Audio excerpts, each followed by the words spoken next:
Hey, what's up, y'all? My name is Rochelle and I'm the host of Allergic to Small Talk. I'm an expat living in the UK. I own 2 businesses, have my executive MBA from Pepperdine University, and I come riding dirty, having fallen from the polished corporate world. Allergic to Small Talk is a show about how to grow your small business through networking, plus the tools and resources needed to develop your foundation as a business owner. If you're allergic to small talk, get ready for big conversations that are delivered to you in bite-sized chunks that you can implement right away to transform the way you view, operate, and grow your business. This is Allergic to Small Talk by Cut Class.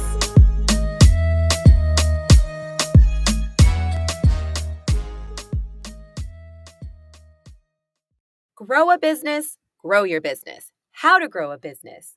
These terms might be something you've searched into Google and probably got back millions and millions of search results.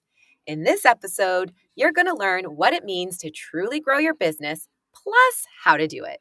Hey there, and welcome back to Allergic to Small Talk. You can catch me here every week, dropping the latest tips and tools to start and grow your small business. On today's episode, I thought we could pick apart what it really means to grow your business. And to help us break down this topic, I've asked my friend Kallum to join us. Kallum is an unconventional growth strategist. He helps businesses with systems and processes, marketing, and strategy planning. He's also an inspirational speaker, live show host, and magazine editor.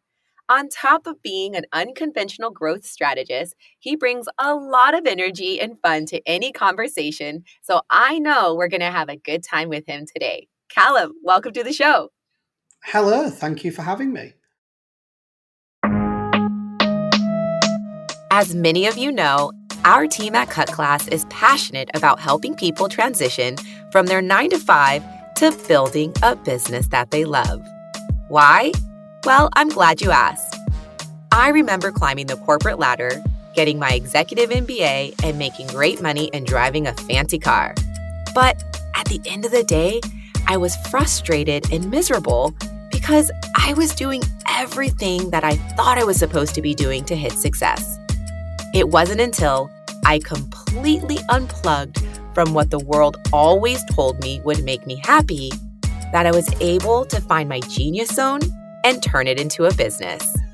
I now have the freedom around time and finances that I've always wanted.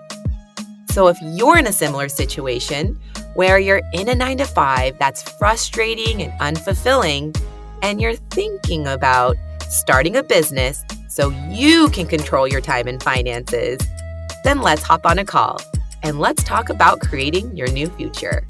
A link to book a call will be in the show notes. So, Kallum, I always love when my guests tell us in their own words, like when somebody says, tell me a little bit about yourself, what do you say? For me, in a nutshell, 26 years old, been self-employed for 5 years, so since I was 21. And I'm just a ball of fun. I'm a barrel of laughs that basically, just helps people. That is the main thing when I help people's businesses. And I think that is me. Love it. All right. So you are an unconventional growth strategist. So can you just tell me a little bit about what that means and what is it that you do to help businesses grow? Okay, yeah, of course. So what baffles me is a lot of people think businesses is A to Z, and it's not. Business is pivotal. That's exactly what it is. It pivots. And that's what makes me unconventional in saying that. There's a lot of people that help businesses, such as business coaches and so on and so on. And they're not all bad. I think there is a couple of bad eggs out there because we're not really monitored or we're not watched. There's no due diligence with us at all. And one of the things with that is people don't realize this. So when I help people, when I say unconventional, what makes it unconventional, first of all, is me. I make it unconventional. My approach, the way my brain works, I've got ADHD. So I'm like a sponge. I take everything on. Hence why it's like I've drank a lot of sugary drinks before I do anything because I'm very hyper. But I look at 3 main topics: marketing, systems and processes, and strategic planning. They're the 3 things, but there's lots of elements that are part of them. So, when people go, oh, my marketing's great. Yes, but actually, what elements of marketing do you look at? Have you tried? Have you not tried? Systems and processes. Well, we've got systems, we've got processes, we've got software, we've got paperwork. That's great. What do you have? Let's streamline it. If you're wanting to grow, which is what I specialize in, we need to look at these things. You've got to do that. You've got to do them bits. And yeah, one of the kind of things with me as well is a lot of people will come to me or clients, oh, Callum, I'm stuck. I need a little bit of help, or I need a lot of help. And maybe they've been with a traditional coach or something in the past who doesn't really do that. That's not their approach. Whereas with me, I go, okay, well, if you're struggling, if this was me and this was my business, sharing my opinion, I would be looking at X, Y, and Z. But before I do X, Y, and Z, I have to do A, B, and C. And then these people go, oh, but before that, I've got to do F. I go, right. A lot of the time, like, wait a minute, I've not even thought of X, Y, and Z. How the hell have you thought of that? Once again, that's being unconventional. A lot of the time, 3 steps ahead of my clients. But I'm not afraid to share my advice, my opinion. Politely straight talking is one of them things. And I think that also ties in with being unconventional. A couple of things that I really love that you said. Number one is you have 3 areas that you specifically focus on. It's almost like your framework. This is what if you're a doctor, these are the areas that you're looking at in the business to ensure, like, where is there some misalignment in terms of the growth that they want to see, that maybe that's their pain point. They're not where they want to be. And one of those areas is systems and processes, marketing, and strategic planning. And the second thing that I really love that you said is that you will help businesses when they're struggling a little bit or a lot, and you treat it like it's as if it was your own business. Yeah. That is really cool. I really like that. So let's take a look at your framework and focus in on like the systems and processes. So what is it that you're looking for? What are the things that catch your eye that you might think, you know what, there might be a challenge here? Okay, so let's use a mini example. Sure. So if we use this as an example as a consultant or a business that brings on clients through maybe a consultancy basis, one of the first things, and they all do it, I'm not going to lie, even after me, even when they grow further, their onboarding is absolutely atrocious. And by that, it might not be the customer service, it might be the manhandling part of it, it may be the elongated part of it, the longevity. And it's all these different things that, you start from the basis of looking at stuff like that. I've actually done this with a client, which is why this is such an easy thing for me to talk about. And we stripped it apart. There's not a bad thing of doing this. Why do we send that email? Why does Joe talk to Sandra? Why doesn't Joe talk to Bob? Like, why is Joe talk to Sandra? Because then Sandra goes and talks to Bob. Why don't Joe just go straight there? And it's like, oh, well, I don't know. It's always been like that. Right? Yeah, it was meant to be like that. It was meant to be like that 10 years ago when you started the business. Right. It doesn't need to be like that now. And a lot of the times with businesses today, as of recording this, and don't get me wrong, I don't believe everyone needs to be like this, but they don't look at software. It's one of the biggest things for me, software, things such as Monday, Slack, blah, blah.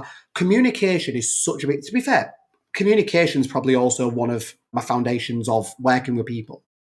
I've got all my clients on like Slack, something like that. Because it's so easy and they're in one place. I can communicate with everyone in one go. And that ties in with strategic planning, because then when we're going to that aspect of it, the systems and processes follow through and it all goes into that bit. And it's looking at what they already do. Is there a better way of doing it? Is any of it relevant anymore? Do we need to get rid of anything? And one of last examples of this as well is I was working with someone that was a product-based business. And they had 2 products. One was selling really, really wasn't, but yet there was putting so much focus and time and effort onto the one that wasn't selling. I was like, why are we doing this? Like, what's not working?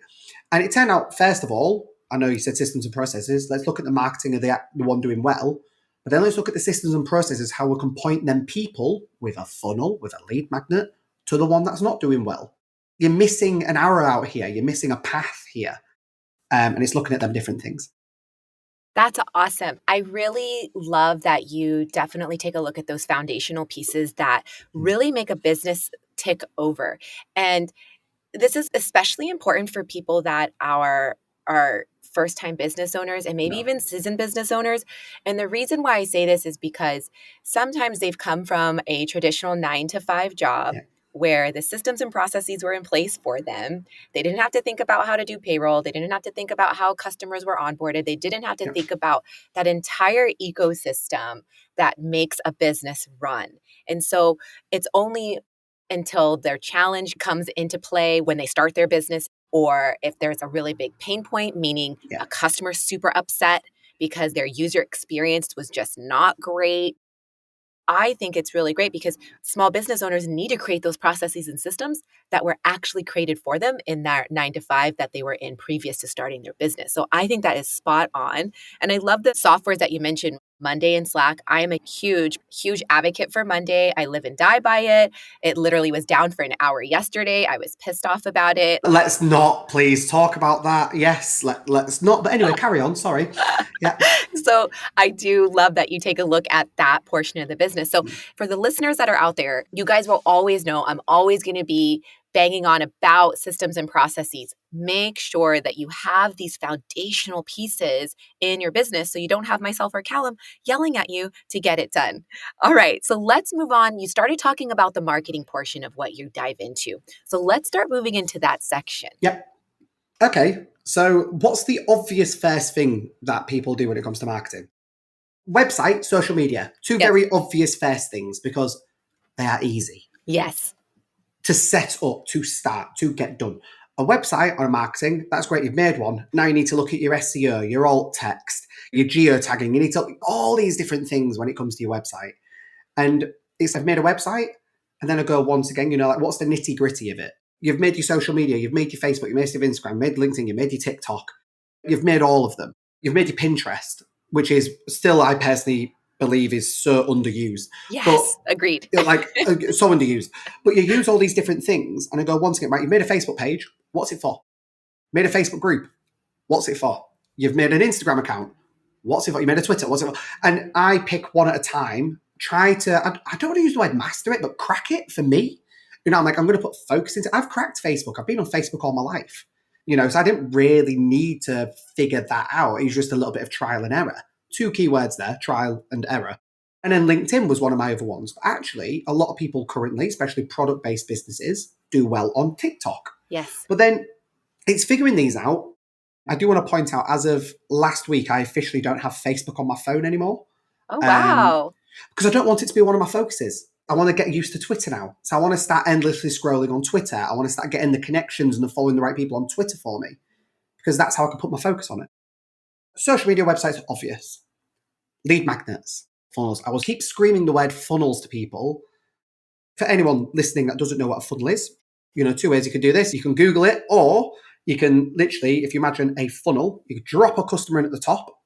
And if you imagine a bit, I don't know how to explain, a bit like a spiral in it. Each layer of spiral is a different layer of the funnel. So you drop them in, it's a free download. I always start with a free download from people. Ebook, downloadable sheet, whatever. Your next thing might be a follow-up call. Did you have any questions? Here's another free download. So on and so on and so on. And the end result is then booking a call or your call to action, send them to your Facebook group, send them to your Discord channel, send them to your Telegram, WhatsApp group, anything like that. That's what a funnel is. And the amount of people that don't, I understand not understanding how they work, but refuse to have them is mind-boggling. And you can use websites so simple, such as like MailerLite. And it's so user-friendly. It's so easy to do them on. I use MailerLite myself. A lot of people are scared. It's like, I'm like, find something user-friendly. There will be something out there that is user-friendly. And MailerLite is one of them. Since we said we're like Slack and Monday, MailerLite is also really user-friendly. But yeah, funnels is one of the biggest things I look at with clients. One of the biggest things. Excellent. So I really love how Kallum just described how important a funnel is to a business. And whether you understand what a funnel is or not, you are participating and you've already created a funnel by creating a Facebook, a Twitter, or a TikTok, or a website. Those are all considered things that are like at the top of your funnel. You're trying to get people attracted to your business or brand in some organic way.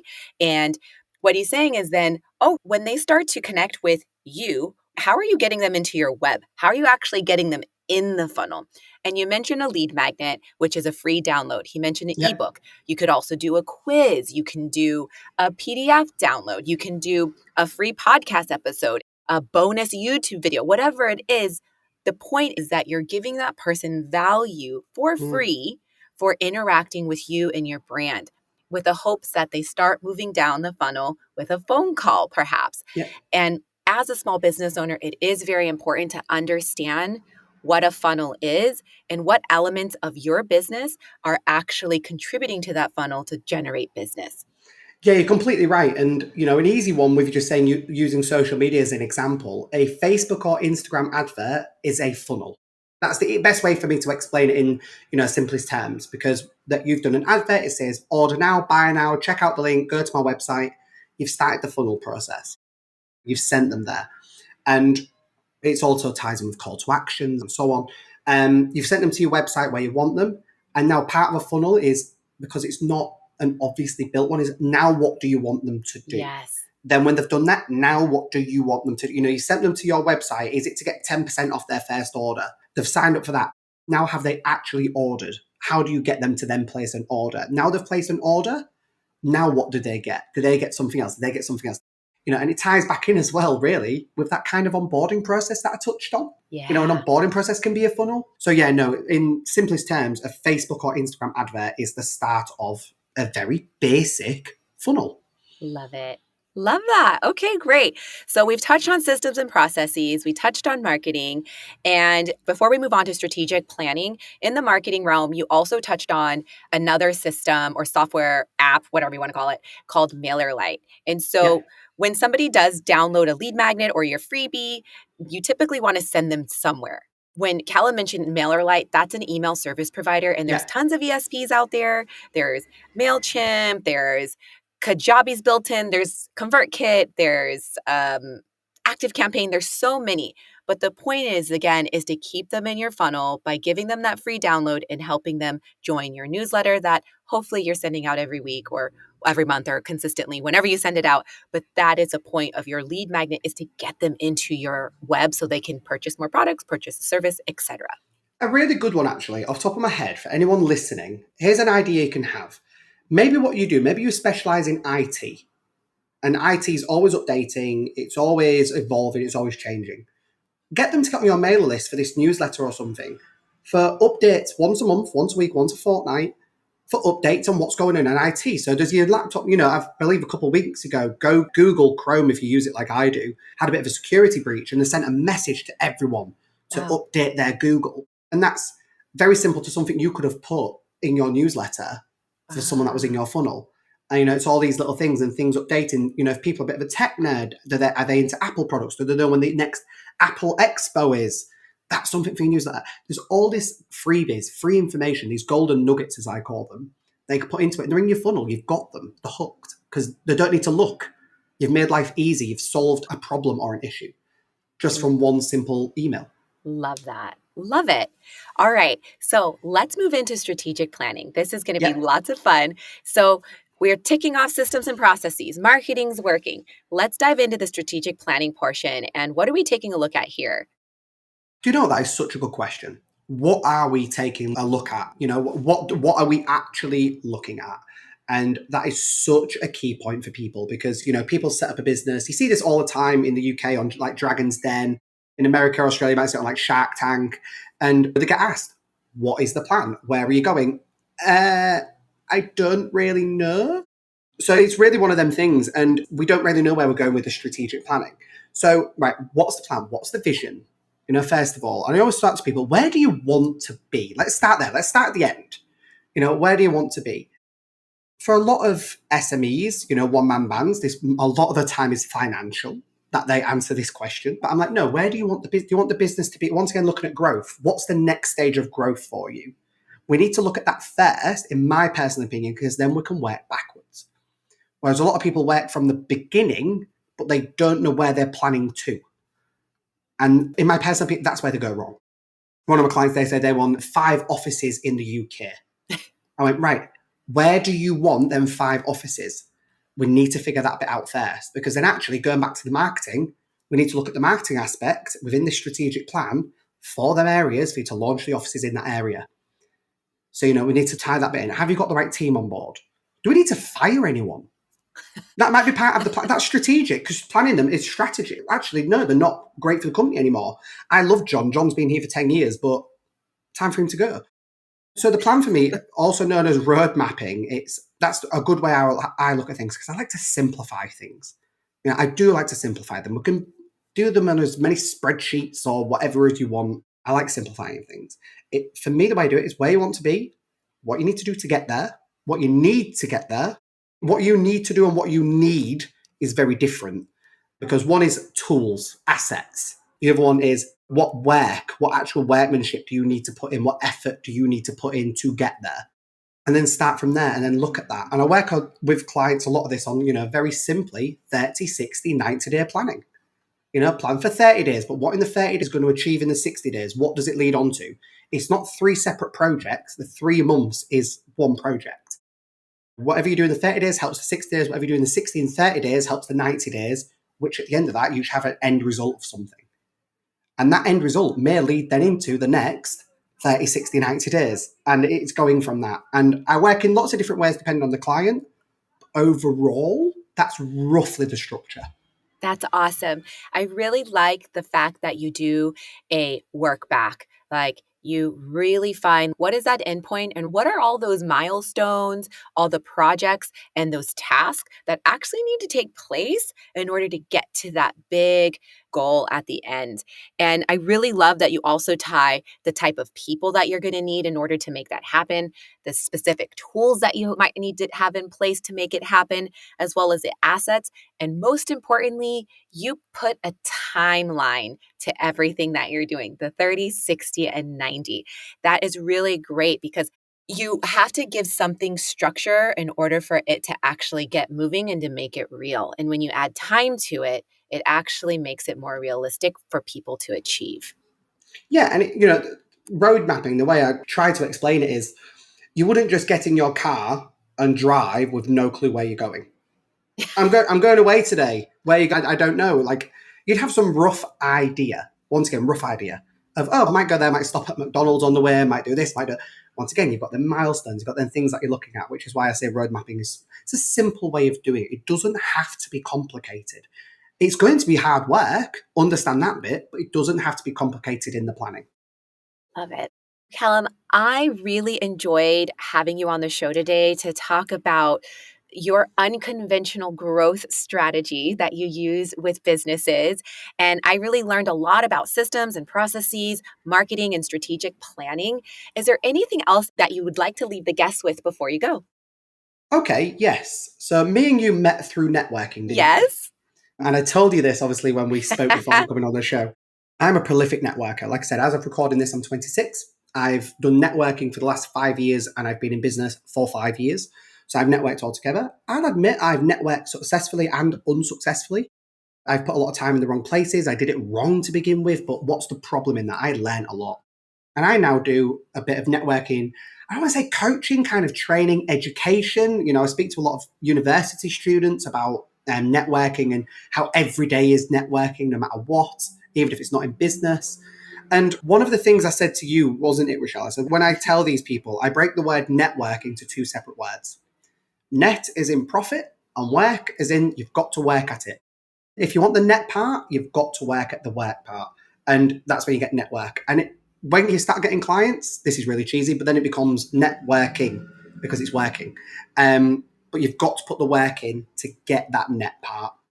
It's not about putting the time in being sales or being a salesman. You've got to put the work into the business, to the people, to understand them, to know what they want. It don't matter what you want at the minute. Learn what they want. If anyone reads the 48 Laws of Power, it explains, benefit them. Don't benefit you, benefit them. And if you put the work in, you'll get that net part from networking.